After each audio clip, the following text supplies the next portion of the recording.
Assalamualaikum warahmatullahi wabarakatuh. A'udzu billahi minasyaitonir rajim. Bismillahirrahmanirrahim.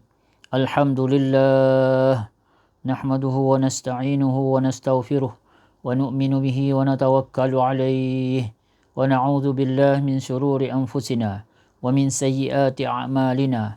Man yahdihillahu fala mudilla lahu wa man yudlilhu fala hadiya lahu. نشهد أن لا إله إلا الله وحده لا شريك له ونشهد أن سيدنا محمدا عبده ورسوله واللهم صل على سيدنا محمد وعلى آله وصحبه أجمعين أما بعد. Alhamdulillah, syukur kita pada Allah Subhanahu Wa Taala kerana Allah Subhanahu Wa Taala beri pada kita taufik untuk kita dapat teruskan majlis ilmu, majlis muzakarah kita daripada kitab Penawar Bagi Hati. Sebagaimana yang kita telah pelajari selama ini, walaupun kita ada kekangan dari segi SOP, COVID-19 dan sebagainya, Alhamdulillah, syukur pada Allah. Allah SWT dorong kita untuk kita terus juga usaha kita untuk berjalan pada jalan mencari ilmu. Semoga kita termasuklah di dalam apa yang disabdakan oleh Nabi SAW. Man salaka tariqan yatamisu bihi ilma sahalallahu lahu tariqan il jannah, atau kama qala Nabi sallallahu alaihi wasallam. Sesiapa yang berjalan di satu jalan untuk mencari ilmu, maka Allah Taala akan mudahkan jalan dia menuju ke syurga. Jadi kita teruskan daripada kitab kita Penawar Bagi Hati ini, insya-Allah, iaitu yang seterusnya bab yang kelima. Dah masuk bab baru kita ni. Bab yang kelima pada menyatakan syukur. Menyatakan syukur. Jadi kita dah belajar sebelum ni bab berkenaan dengan sebelum pada syukur kita belajar tentang sabar. Jadi syukur dengan sabar ni dia seperti dua sayap pada kita ni, kan? Ulama memberikan tamsilan lah. Maknanya orang yang ada syukur dan sabar ni, mana dia mudahlah dia nak sampai kepada redha Allah Subhanahu Wa Taala. Kalau kita umpamakanlah begitu, redha Allah ni berada di satu tempat yang tinggi, maka syukur dan sabar inilah sayap yang akan menyebabkan kita dapat sampai kepada redha Allah Subhanahu Wa Taala. Jadi syukur dengan sabar ini, dia sebelum ni kita sebut tentang sabar, maka sebab itu lepas daripada sabar, pengarang kita Syekh Abdul Qadir Al-Mandili telah melanjutkan dengan bab yang seterusnya, iaitu tentang syukur. Jadi insya-Allah kita akan tengok apa bahasan yang telah dibawa oleh pengarang kita ini berkenaan dengan syukur ini. Berkenaan dengan syukur. Jadi kat depan tu kita dah belajar tentang sabar, kita dah belajar tentang khauf, kita dah belajar tentang zuhud. Jadi ini kita nak cerita tentang syukur. Maka kata pengarang kita, ketahui olehmu bahawasanya syukur itu memalingkan oleh hamba akan segala barang yang memberi nikmat Allah Ta'ala dengan dia atasnya, daripada pendengar dan penglihat dan kaki dan tangan dan lainnya, kepada barang yang dijadikan dia kerananya. Rasanya fahamlah semua tu. Sebab bahasa Melayu kan, semua kita faham, satu-satu kita faham. Memang faham kalau satu-satu, tapi kalau bila digabung jadi tak berapa nak faham. Gini, pengarang kita bagi tahu, Syekh Abdul Qadir kita bagi tahu, ketahui olehmu, hendaklah kita faham elok-elok bahawasanya syukur itu memaling oleh hamba. Maknanya kita lah, hamba tu kita lah. Memaling ni maksudnya apa? Kita menggunakan ataupun kita ni kita mengarahkan oleh kita akan segala barang yang memberi nikmat Allah Ta'ala dengan dia atasnya. Apa saja nikmat yang Allah Ta'ala bagi, yang Allah Ta'ala beri kepada kita, maka kita gunakan daripada pendengar. Ni contoh nikmat. Maknanya contohnya pendengaran kita. Pendengar tu maksudnya pendengaran. Dan penglihat, maksud dia penglihatan. Dan kaki dan tangan. Jadi maksudnya, sebab apa? Ini semua nikmat yang Allah Ta'ala bagi. Ada orang ada mata, tapi Allah Ta'ala tarik penglihatan. Ada orang ada telinga, tapi tak dengar. Sebab apa? Yang boleh bagi dengar, tak dengar, nampak, tak nampak ni Allah Subhanahu Wa Taala. Mata tu sendiri, dia tidak bagi apa-apa manfaat. Kecuali apa yang Allah Ta'ala izin. Ada orang kita tengok mata dia tu, tak ada nampak cacat. Memang pejam tu, memang kita faham lah. Tapi ada orang yang tak nampak pun macam dia buta. Mata dia elok. Tapi Allah Subhanahu Wa Taala tak beri penglihatan, maka dia tak nampak. Begitu juga telinga. Kalau kita tengok orang pekak tu, kan? Bukan telinga dia tertutup ke? Sama je macam kita. Ada lubang juga macam kita. Telinga dia sama, ada kuping telinga macam kita. Tapi Allah Ta'ala tarik. Allah Ta'ala tahan pendengaran tu. Jadi ini sebenarnya yang pertama sekali ialah kita nak kena faham, ia adalah nikmat Allah Subhanahu Wa Ta'ala.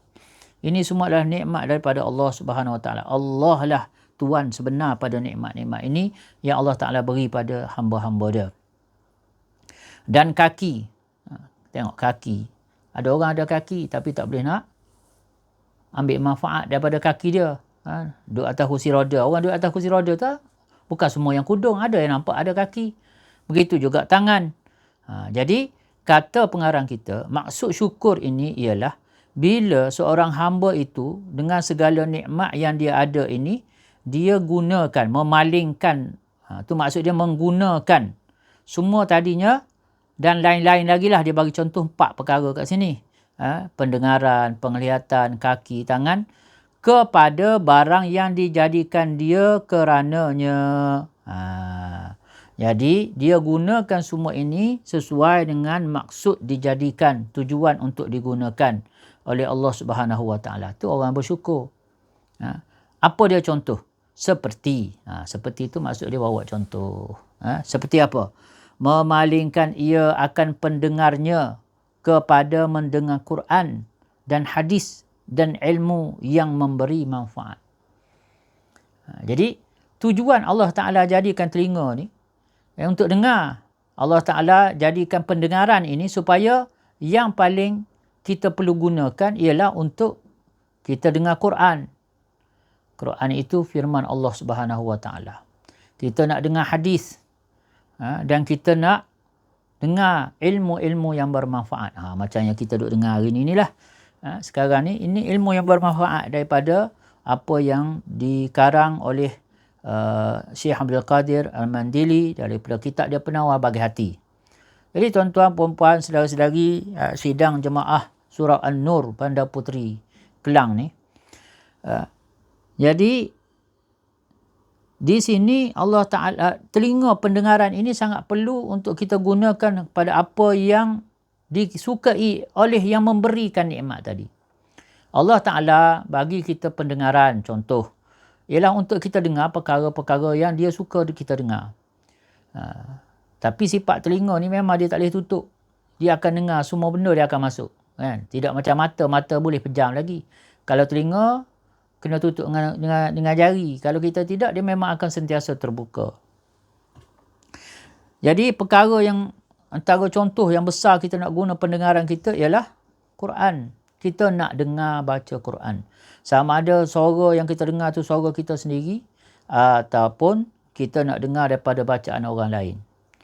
Jadi kalau kata mendengar Quran ini, kita ni setiap hari kita kena dengar Quran. Dengar tadilah maksudnya antara sama ada kita dengar itu suara kita sendiri ataupun kita dengar itu daripada bacaan orang lain. Dan Nabi SAW sendiri memang buat dua-dua tu. Pernah Nabi SAW masuk dalam masjid, dia tengok para sahabat ada tengah baca Quran, ada tengah belajar, ada tengah belajar ilmu halal haram, hukum hakam. Nabi SAW pergi pada Sayyidina Abu Musa Asy'ari, lepas tu Sayyidina tengah baca Quran. Maka Nabi SAW turut dengar. Bahkan Nabi minta, wahai Abu Musa, kamu bacalah Quran. Mana Nabi nak dengar orang baca Quran. Kalau Nabi pun nak dengar, lebih-lebih lagi kita nak dengar. Jadi Quran ni kita kena dengar hari-hari. Dan kalau ikut Imam Abu Hanifah, bahawasanya Quran ini hak dia adalah untuk kita khatamkan 2 kali setahun. Maknanya kita baca Quran, guna pendengaran untuk dengar setiap ayat yang kita baca itu, sekurang-kurangnya khatam 2 kali setahun. Maknanya kita baca Quran 2 kali ulang dalam setahun. Ni memang maksudnya kena baca hari-hari lah. Kena baca hari-hari. Tapi ada orang dia boleh buat macam Sayyidina Uthman ibn Affan radhiyallahu anhu. Dia boleh baca Quran khatam 30 juzuk dalam satu rakaat. Semayang witir saja. Maknanya lepas isyak tu sampai ke dekat subuh. Tu orang hebat lah. Sekarang ni pun sebenarnya ada je orang yang boleh, yang kita rasa macam tak logik kan. Contoh semayang tarawih. Kalau di pasantren di Temboro tu, Al-Fatah tu, mereka boleh waktu tarawih ni mereka bagi-bagikan grup. Ada yang grup yang akan solat sebanyak 1 juzuk setiap malam. Ada yang grup tarawih dia 5 juzuk setiap malam. Ada yang 10 juzuk. Dan ada yang 30 juzuk. Setiap malam khatam 30 juzuk. Setiap malam khatam 30 juzuk. Kalau nak tahu, kita boleh try lah kalau nak tahu macam mana rasa kan. Khatam Al-Quran 30 juzuk dalam masa satu malam. Ada, maksudnya zaman sekarang ni pun, ada orang yang mampu buat. Bukan buat seorang-seorang pula tu. Boleh buat ramai-ramai pun. Berjamaah. Kita boleh ikut sama. Tapi COVID ni tak boleh lah nak pergi. Kalau tak, bulan Ramadan, kita boleh pergi. Duduk situ sehari dua, try. Jauh mana kekuatan kita, ikatan hubungan hati kita dengan Al-Quranul Karim. Dan juga mendengar hadis. Selain baca Quran, kita juga nak kena dengar hadis Nabi SAW tiap-tiap hari. Tiap-tiap hari kita nak dengar hadis Nabi SAW. Ini juga satu tuntutan kepada pendengaran yang Allah Ta'ala bagi. Sebab Al-Quran ni dia ada cahaya, nur. Hadis Nabi SAW juga ada nur. Maka kita nak dengar Quran, nak dengar hadis Nabi SAW tiap-tiap hari. Kita nak dengar di masjid tiap-tiap hari dan kita nak dengar di surau kita juga. Di surau pula. Di rumah kita juga tiap-tiap hari. Kalau dalam keadaan SOP sekarang ni, kita nak dengar di dalam rumah kita pun diperdengarkan hadis Nabi SAW ini tiap-tiap hari. Kan? Macam kita tengok TV tiap-tiap hari, macam itulah kita nak dengar hadis Nabi SAW tiap-tiap hari. Macam mana kita duk baca WhatsApp tiap-tiap hari, duk baca Facebook tiap-tiap hari, macam itulah kita nak dengar hadis Nabi SAW ini juga tiap-tiap hari. Dalam satu hadis diberitahu, kalau orang tu dia tak dengar perkara yang bermanfaat ni, kalam Allah, kalam Rasul dalam masa 3 hari, maka hati dia akan jadi keras kan. Jadi kita nak kena usaha. Benda ni dia tak akan datang kalau kita tak rancang, kalau kita tak usaha. Tuan-tuan, puan-puan, saya sayangkan Subhanahu Wa Ta'ala, kalau para sahabat dulu, untuk mereka dapatkan satu hadis ni, mereka terpaksa merantau, menggembara daripada satu bandar kepada satu bandar. Orang dulu-dulu, imam-imam hadis, mereka terpaksa merantau daripada Bukhara, bergerak ke sana ke sini untuk cari orang yang ada hadis. Bahkan Sayyidina Abdullah bin Abbas radhiyallahu anhu, sepupu Nabi sallallahu alaihi wasallam, yang pernah duduk bersama Nabi. Pernah lepas Nabi SAW dah wafat lama dah, dia dengar cerita, kata ada satu orang sahabat ni telah dengar satu hadis Nabi sallallahu alaihi wasallam. Pernah bagi tahu tentang satu perkataan Nabi sallallahu alaihi wasallam, percakapan Nabi sallallahu alaihi wasallam, yang mana dia tak pernah dengar, dia tak tahu. Jadi untuk itu dia pun telah pergi. Dia sanggup pergi cari rumah kawan ni. Pergi cari, orang tu tengah tidur, tengah rehat. Jadi dia sanggup tunggu kat luar rumah tu. Sepupu Nabi sallallahu alaihi wasallam. Tunggu sampai berdebu-debu dah dia duduk tunggu tepi jalan, tepi rumah kawan ni. Barulah kawan ni tengok, Allah, kenapa ni kamu kejut aku pun tak apa, kamu ni sepupu Nabi SAW, kamu ni orang mulia. Lepas tu dia pun bagi tahu, sebab aku sebenarnya ada hajat. Kerana aku dengar kata kau ni ada dengar menyampaikan satu sabda Nabi SAW yang aku tak pernah dengar. Jadi aku nak dengar ni. Jadi begitu sekali kesungguhan dia nak dengar hadis Nabi SAW. Jadi kita hari ni patutnya kat rumah kita pun kita perdengarkanlah hadis-hadis Nabi SAW. Macam kita boleh dengar macam-macam hari ni benda lain, lagu lah, nasyid lah, apa-apalah. Maka kita juga nak dengar hadis Nabi SAW tiap-tiap hari di rumah kita, di masjid kita, di rumah kita. Jadi kalau banyak ya sekarang ni yang buku-buku kitab-kitab hadis yang dah diterjemah dalam bahasa Melayu yang boleh kita manfaatkan. bukanlah saya paksa suruh pergi belajar bahasa Arab pula semua tu. Itu kalau mampu alhamdulillah lah, baguslah. Tapi kalau tidak pun kita ambillah daya usaha. Sekarang ni pun banyak dah kitab-kitab hadis terjemahan. Contoh Riyadhus Salihin oleh Imam An-Nawawi. Dah banyak terjemahan dalam bahasa Melayu. Tiap-tiap hari kita baca 1 hadis, 2 hadis, 3 hadis. Kita baca bab ni 1 hadis, bab yang ni 1 hadis. Dan juga kitab Fadail A'mal pun ada dalam bahasa Melayu. Oleh Syekh Zakaria Al-Kandahlawi pun kita boleh baca, manfaatkan. Begitu juga kitab Al-Ahadis Al-Muntakhabah, Muntakhab Al-Hadis pun kita boleh baca di rumah kita tiap-tiap hari, 1 hadis, 2 hadis, supaya keluarga kita ni, pendengaran kita dan keluarga kita ni tidak pernah sunyi. Hari-harinya mesti ada kita dengar Quran, kita dengar hadis. Semoga inilah yang akan membentuk hati kita, yang akan menjadi penawar kepada hati kita. Ni penawar bagi hati kan, kitab kita ni. Macam mana kita nak ubat hati kita ini supaya sentiasa sihat. Sihat dengan apa? Dengan keimanan. Sihat dengan kecintaan pada Allah, kecintaan pada Rasulullah, kepada kehidupan akhirat. Tu yang kata sihat tu. Dan kita ni mudah terkesan dengan amalan, bukan terkesan dengan kebendaan. Apa lagi contoh dia? Satu, kita nak dengar Quran, kita nak dengar hadis, dan kita nak dengar juga ilmu yang memberi manfaat. Jadi ilmu yang memberi manfaat ni salah satu dia ni lah. Kita baca kitab-kitab, kita mendengarkan, kita dengar orang-orang alim, ustaz-ustaz, ulama-ulama menyampaikan nasihat, menyampaikan ilmu, membincangkan, menghuraikan dan sebagainya. Jadi kita kena hari-hari kita kena ada duduk dalam majlis ilmu. Ilmu ni ada 2 jenis. Satu ilmu, kita kata ilmu, kita pecah kepada 2 lah kategori secara umumnya. Satu ilmu masail. Masail maksudnya ilmu yang berkaitan dengan masalah-masalah. Sama ada masalah fiqh, masalah akidah, masalah akhlak. Itu semua ilmu-ilmu yang berkait dengan masail, yang berkait dengan masalah-masalah. Jadi untuk ilmu masail ni kena orang yang berkelayakan untuk membicarakannya, untuk menghuraikannya. Ini sangat penting. Yang satu lagi ialah ilmu fadail, nama dia. Ilmu fadail ni maksud dia apa? Ilmu yang berkenaan dengan kelebihan-kelebihan amalan.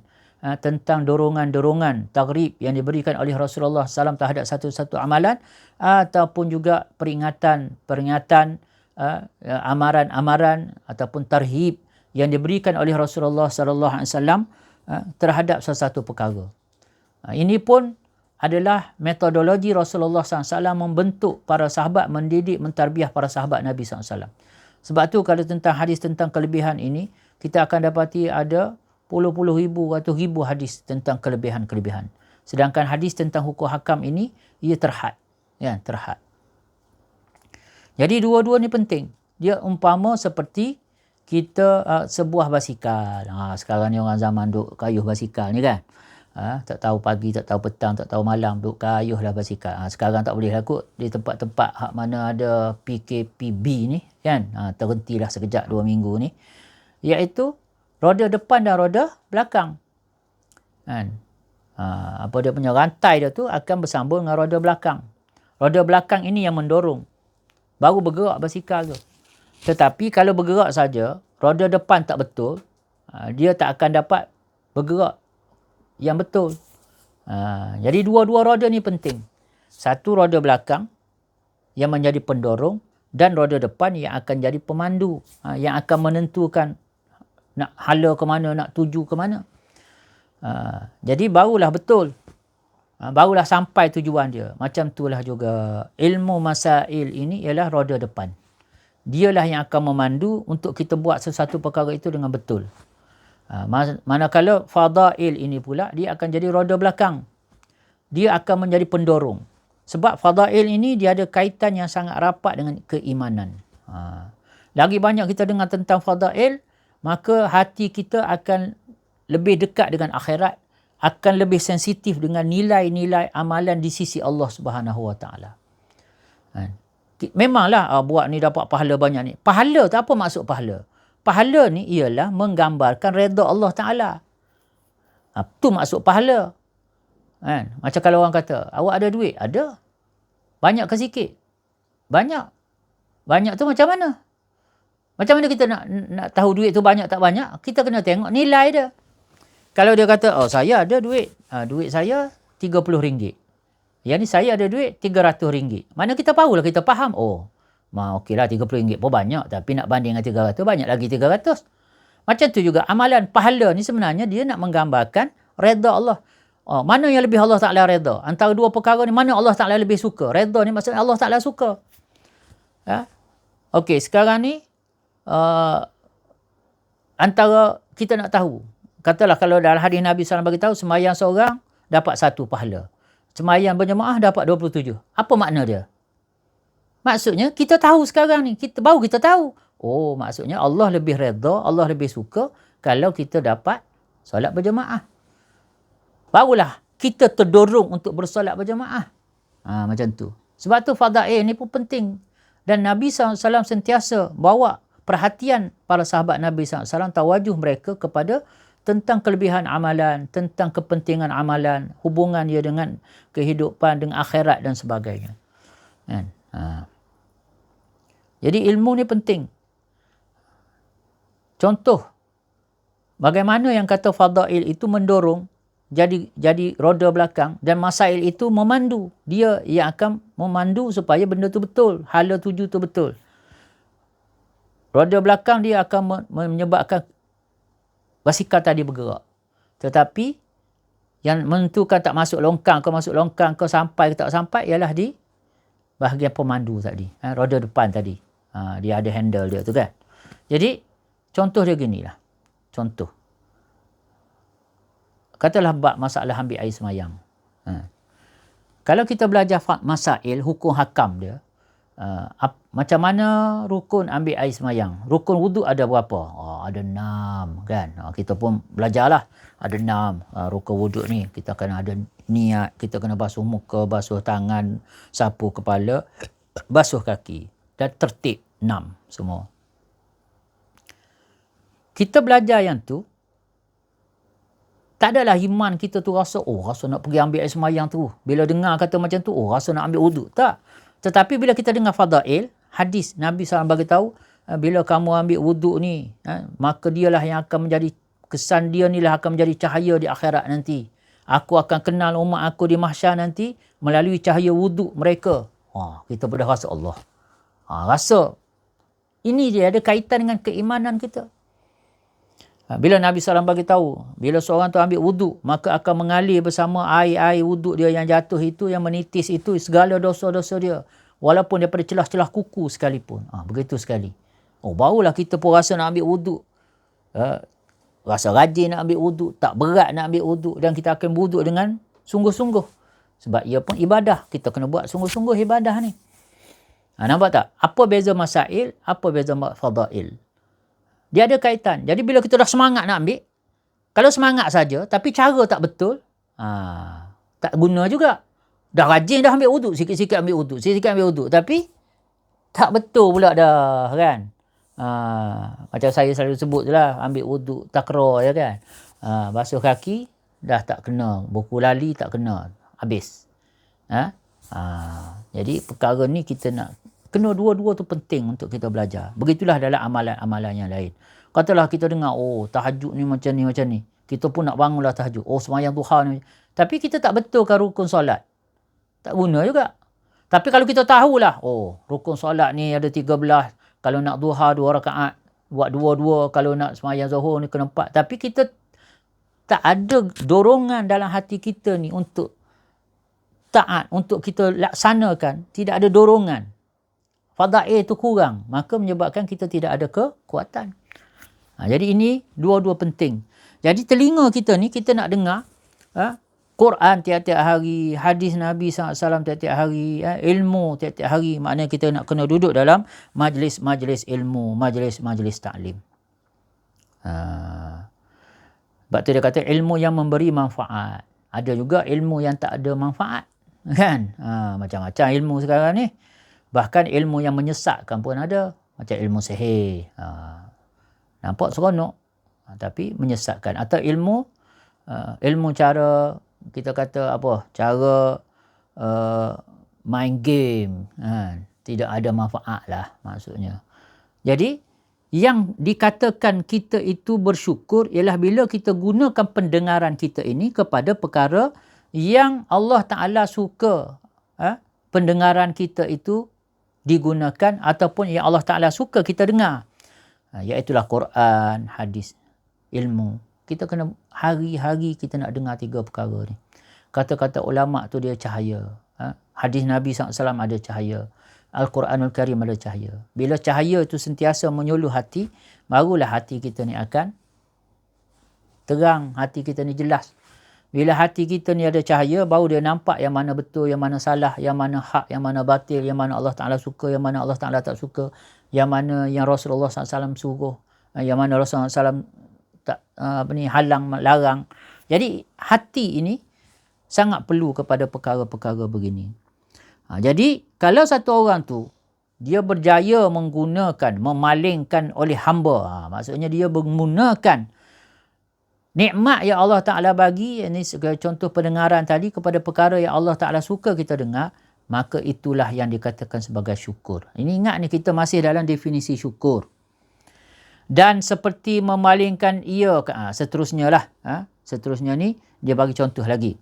Dan seperti memalingkan ia akan kakinya kepada berjalan ke masjid. Allah Ta'ala bagi kaki, boleh berjalan.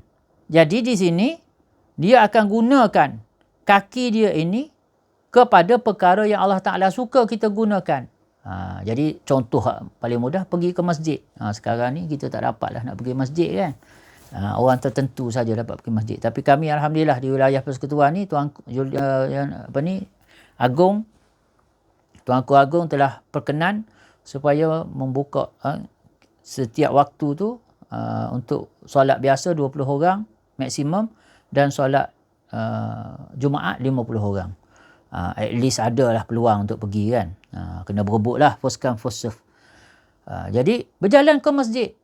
Berjalan ke masjid ni nilai yang sangat besar di sisi Allah Subhanahu Wa Taala. Sebab Allah Taala suka. Macam mana tahu pergi masjid ni Allah suka? Inilah ilmu fadail tu penting.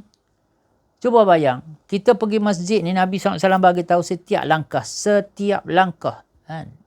Every step yang kita ambil, Allah Ta'ala bagi, Allah Ta'ala hapuskan satu dosa. Allah Subhanahu Wa Taala angkat satu darjat, Allah Ta'ala bagi satu hasanah. Ni macam shampoo, 3 dalam 1. Satu langkah dapat 3. Satu langkah dapat 3. Tu nak pergi masjid, baru sampai ke tak sampai tak tahu ke masjid tu. Belum sampai ke masjid, langkah nak pergi ke masjid, bukan langkah dalam masjid tu. Ini baru nak melangkah ke masjid, tak sampai lagi. Buka pintu, langkah. Langkah turun tangga, langkah pakai slipper, langkah. Semua langkah-langkah ini ada nilai. Kerana apa? Kerana perbuatan pergi ke masjid itu adalah perbuatan yang Allah Ta'ala suka. Perbuatan yang Allah Ta'ala suka. Maka oleh sebab itu, jika kita gunakan kaki kita untuk pergi ke masjid, maka itulah contoh kepada syukur. Ini baru maksud dia syukur. Iaitu memalingkan oleh hamba. Maknanya kita ini menggunakan segala barang yang memberi nikmat Allah Ta'ala dengan dia. Apa saja nikmat yang Allah Ta'ala beri, kepada perkara yang Allah Ta'ala suka kita buat. Dan kepada mengerjakan haji. Berjalan pergi haji ni. Ramai orang pun sekarang ni yang pergi haji dengan berjalan kaki. Terutama negara yang dekat-dekat. Ada juga yang jauh-jauh pergi. Sebab dalam Quran tu Allah Ta'ala kata pada Nabi Ibrahim kan, bila kamu seru manusia ni, maka kamu akan dapati mereka ni akan datang untuk mengerjakan haji ni, sama ada berjalan kaki atau berkenderaan. Jadi berjalan kaki ni pun dia ada pula fadilat dia lah. Tetapi apapun, maksudnya menggunakan, sebab memang haji ni banyak bergerak lah pun, banyak berjalan. Sebab haji ni dia bergerak. Dia semuanya berkaitan dengan kelakuan, dia tidak bersabit dengan bacaan. Dalam haji ni dia tak ada bacaan wajib, tetapi dia ada perbuatan-perbuatan yang menjadi rukun. Ada yang jadi rukun haji, ada yang jadi wajib haji. Kan? Apa sajalah. Mana bila kita dah kena berihram perbuatan. Lepas tu nak pergi, katalah kita pergi tawaf. Pergi tawaf perbuatan. Baca apa Ustaz dalam tawaf? Tak ada yang wajib. Baca, ada orang baca Quran, ada orang bertasbih, ada orang berdoa. Itu. Kalau katalah takdir hari tu kita tawaf senyap, tak kata apa, pun tak ada masalah. Kan? Sah. Sebab perbuatan tawaf tu penting. Begitu juga sa'i. Macam tu juga. Yang penting sa'i tu. Kan? Jaga dia punya ni sa'i. Betul juga bila kita pergi wukuf. Wukuf. Masa wukuf ni tak ada satu bacaan yang wajib. Mesti baca sepanjang duduk di Arafah ni kena baca ni. Tak ada. Doa macam-macam doa. Ada orang baca Quran, doa. Tapi perbuatan ni dia kena pergi wukuf. Mana banyak perbuatan. Berjalan kaki lah banyak. Nak pergi melontar berjalan kaki. Maknanya banyak. Jadi dicontohkan seperti kita gunakan kaki kita ini untuk pergi masjid ataupun untuk mengerjakan haji. Maka itulah yang dikatakan sebagai sebenar-benar syukur pada Allah SWT. Seterusnya contoh lain lagi yang dibawa oleh pengarang ialah dan seperti memalingkan ia akan tangannya kepada memerangi kafir kerana meninggikan agama Islam. Meninggikan. Dia tulis itu meninggalkan, salah tu. Salah dari segi kerana meninggikan agama Islam. Ini orang guna tangan dia untuk berjihad, berperang dengan orang yang memusuhi, memerangi Islam. Maka itulah syukur yang sebenar. Ini satu contoh lah, contoh yang tinggi lah, ekstrim, yang tinggi. Jadi dan seterusnya katanya pengarang lagi bahawasanya syukur itu setinggi-tinggi pangkat. Ejaan dia situ pingkat, bukan pingkat tu, pangkat. Setinggi-tinggi pangkat ataupun peringkat. Syukur inilah. Sebab apa? Syukur ini tinggi. Bahkan kata pengarang lebih tinggi ia daripada sabar dan zahid. Zahid tu zuhud lah. Dan khauf yang kita belajar sebelum ni. Kita kata kita dah belajar tentang zuhud, tentang khauf, tentang sabar. Dan lainnya. Kerana apa? Kerana syukur itu dimaksud akan dia pada dirinya. Bersalahan, sabar dimaksudkan daripadanya akan mengerasi hawa nafsu. Dan bersalahan khauf, maka iaitu dimaksudkan daripadanya akan menghalau akan yang takut itu kepada segala pangkat yang dimaksud. Jadi ini semua ni memerlukan syarah lagi lah. Jadi kita berhenti kat sini dulu. Kita berhenti bahawasanya syukur itu setinggi-tinggi pangkat. InsyaAllah lepas tu kita akan sambung penerangan dan penjelasannya. InsyaAllah ada umur, ada rezeki, kita akan sambung lagi lah pada seterusnya. Semoga Allah Subhanahu Wa Taala beri pada kita istiqamah untuk dengan ilmu ini, dan semoga apa yang kita dengar tadi itu kita dapat faham, kita dapat jadikan pedoman panduan dalam kita ini, meniti hidup kita, baki-baki hidup kita yang ada, supaya hati kita ni kita dapat ubat sehingga hati kita ni menjadi bersih. Maka mudahlah segala anggota badan lain juga melakukan perkara-perkara yang diredai oleh Allah Subhanahu Wa Taala, insya-Allah. Saya sudahi dengan kata-kata Sayyidina Abu Bakar Siddiq radhiyallahu taala anhu, fa in kana sawaban fa minallah, jika ada yang benar maka itu daripada Allah, wa in kana khata'an fa minni wa minasyaitan, jika ada salah dan silap maka itu kelemahan saya dan dorongan syaitan. Semoga Allah ampunkan saya, tuan-tuan, puan-puan, saudara-saudari sekalian dapat maafkan saya. Auzubillahi minasyaitanirrajim. Bismillahirrahmanirrahim. Alhamdulillahi rabbil alamin, hamdasy syakirin wa syukru lahu syukral hamidin. Rabbana shrah lana sudurana wa yassir lana umurana wahlul 'uqdatam min alsinatina yafqahu aqwalana. Rabbana zidna ilma warzuqna fahma. Allahumma inna nas'aluka hubbak wa hubba man yuhibbuk wal 'amal alladhi yuballighuna hubbak. Allahumma arzuqna hubbak wa hubba rasulik wa hubba man yanfa'una hubbuhu indak birahmatika ya arhamar rahimin. Subhanakallahumma bihamdika nashhadu an la ilaha illa anta nastaghfiruka wa natubu ilaik. Wa sallallahu ala sayyidina Muhammad wa ala alihi wa sahbihi wa sallam. Subhana rabbika rabbil izzati amma yasifun wa salamun alal mursalin walhamdulillah.